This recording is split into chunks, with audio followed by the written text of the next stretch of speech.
Bible in a Year Live, Chronological Project, Week 19, Day 4, New English Translation. A Song, a Psalm of Asaph. O God, do not be silent. Do not ignore us. Do not be inactive, O God. For look, your enemies are making a commotion. Those who hate you are hostile. They carefully plot against your people and make plans to harm the ones you cherish. They say, "Come on, let's annihilate them so they are no longer a nation. Then the name of Israel will be remembered no more." Yes, they devised a unified strategy. They form an alliance against you. It includes the tents of Edom and the Ishmaelites, Moab and the Hagrites, Gebal, Ammon and Amalek, Philistia and the inhabitants of Tyre. Even Assyria has allied with them, lending its strength to the descendants of Lot. Selah. Do to them as you did to Midian, as you did to Sisera and Jabin at the Kishon River. They were destroyed at Endor. Their corpses were like manure on the ground. Make their nobles like Oreb and Zeb, and their rulers like Zeba and Zalmunna, who said, "Let's take over the pastures of God." Oh my God, make them like a dead thistle, like dead weeds blown away by the wind, like the fire that burns down the forest, or the flames that consume the mountain sides. Chase them with your gale winds, and terrify them with your windstorm. Cover their faces with shame, so they might seek you, O Lord. May they be humiliated and continually terrified. May they die in shame. Then they will know that you alone are the Lord, the sovereign King over all the earth. Solomon sat on the Lord's throne as king in the place of his father David. He was successful, and all Israel was loyal to him. All the officers and warriors, as well as all of King David's sons, pledged their allegiance to King Solomon. The Lord greatly magnified Solomon before all Israel and bestowed on him greater majesty than any king of Israel before him. The Lord gives Solomon wisdom. Solomon, son of David, solidified his royal authority, for the Lord his God was with him and magnified him greatly. Hagiath's son, Adonijah, visited Bathsheba, Solomon's mother. She asked, "Do you come in peace?" He answered, "Yes." He added, "I have something to say to you."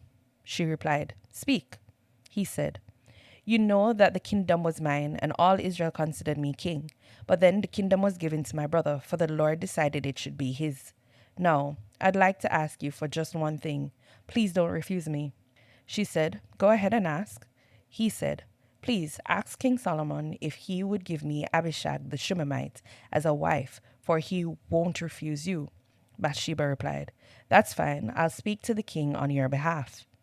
So Bathsheba visited King Solomon to speak to him on Adonijah's behalf. The king got up to greet her, bowed to her, and then sat on his throne. He ordered a throne to be brought for the king's mother, and she sat at his right hand. She said, "I would like to ask you for one small favor. Please don't refuse me." He said, "Go ahead and ask my mother, for I would not refuse you." She said, "Allow Abishag the Shunammite to be given to your brother Adonijah as a wife."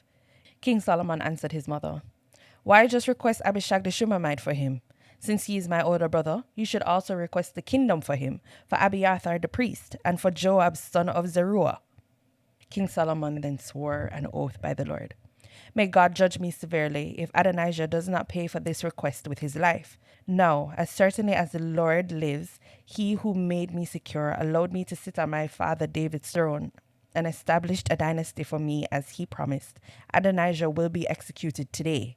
King Solomon then sent Benaiah, son of Jehoiada, and he killed Adonijah.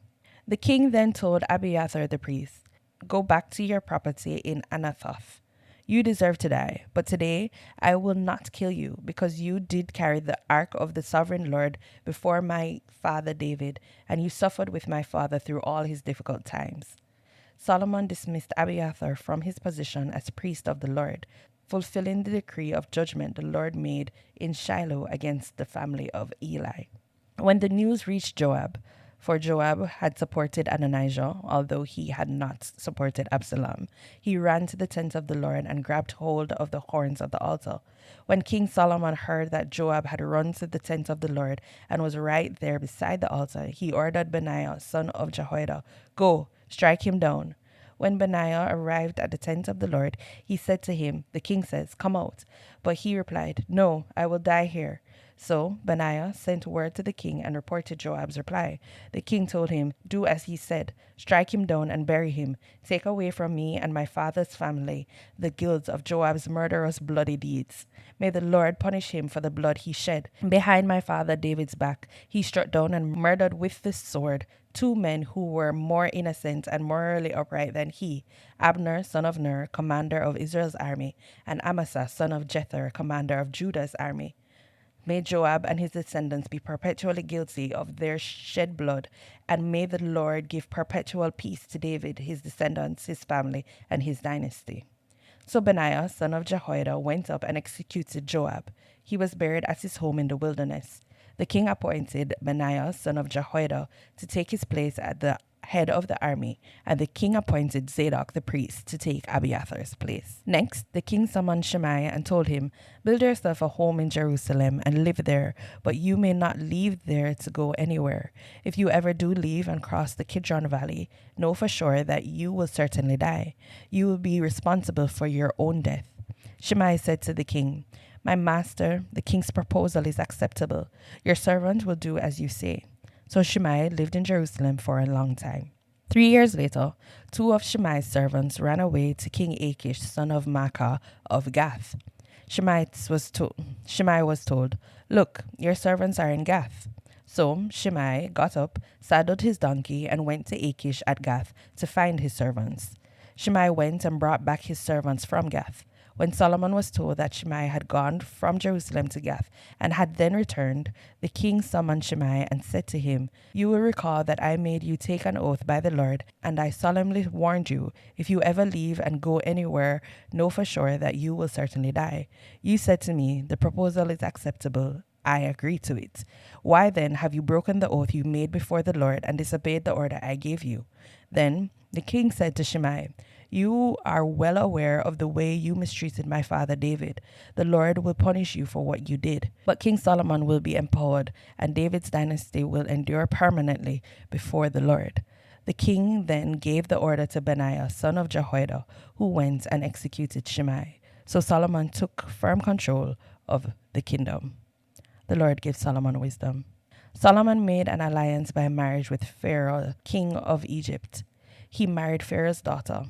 He brought her to the city of David until he could finish building his residence and the temple of the Lord and the wall around Jerusalem. Now, the people were offering sacrifices at the high places because in those days a temple had not yet been built to honor the Lord. Solomon demonstrated his loyalty to the Lord by following the practices of his father David, except that he offered sacrifices and burnt incense on the high places. The king went to Gibeon to offer sacrifices, for it had the most prominent of the high places. Solomon would offer up 1,000 burnt sacrifices on the altar there.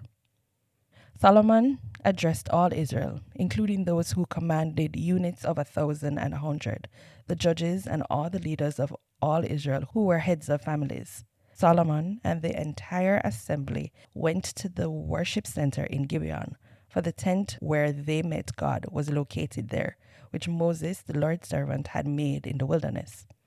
Now David had brought up the ark of God from Kiriath-Jearim to the place he had prepared for it, for he had pitched a tent for it in Jerusalem. But the bronze altar made by Bezalel, son of Uri, son of Hur, was in front of the Lord's tabernacle. Solomon and the entire assembly prayed to him there. Solomon went up to the bronze altar before the Lord, which was at the meeting tent, and he offered up 1,000 burnt sacrifices. One night in Gibeon, the Lord appeared to Solomon in a dream. God said, "Tell me what I should give you." Solomon replied, "You demonstrated great loyalty to your servant, my father David, as he served you faithfully, properly, and sincerely. You have maintained this great loyalty to this day by allowing his son to sit on his throne. Now, O Lord my God, you have made your servant king in my father David's place, even though I am only a young man and am inexperienced. Your servant stands among your chosen people. They are a great nation that is too numerous to count or number. So give your servant a discerning mind so he can make judicial decisions for your people and distinguish right from wrong. Otherwise, no one is able to make judicial decisions for this great nation of yours. The Lord was pleased that Solomon made this request. God said to him, because you asked for the ability to make wise judicial decisions and not for long life or riches or vengeance on your enemies, I grant your request and give you a wise and discerning mind superior to that of anyone who has preceded or will succeed you. Furthermore, I am giving you what you did not request, riches and honor, so that you may be the greatest king of your generation. If you follow my instructions by obeying my rules and regulations, just as your father David did, then I will grant you long life. Solomon then woke up and realized it was a dream. He went to Jerusalem, stood before the ark of the Lord's covenant, offered up burnt offerings, presented peace offerings, and held a feast for all his servants. That night, God appeared to Solomon and said to him, tell me what I should give you. Solomon replied to God, you demonstrated great loyalty to my father David and have made me king in his place. Now, Lord God, may your promise to my father David be realized, for you have made me king over a great nation, as numerous as the dust of the earth. Now, give me wisdom and discernment so I can effectively lead this nation. Otherwise, no one is able to make judicial decisions for this great nation of yours. God said to Solomon, because you desire this, and do not ask for riches, wealth, and honor, or for vengeance on your enemies, and because you did not ask for long life, but requested wisdom and discernment, so you can make judicial decisions for my people, over whom I have made you king, you are granted wisdom and discernment. Furthermore, I am giving you riches, wealth, and honor, surpassing that of any king before or after you. Solomon left the meeting tent at the worship center in Gibeon and went to Jerusalem, where he reigned over Israel.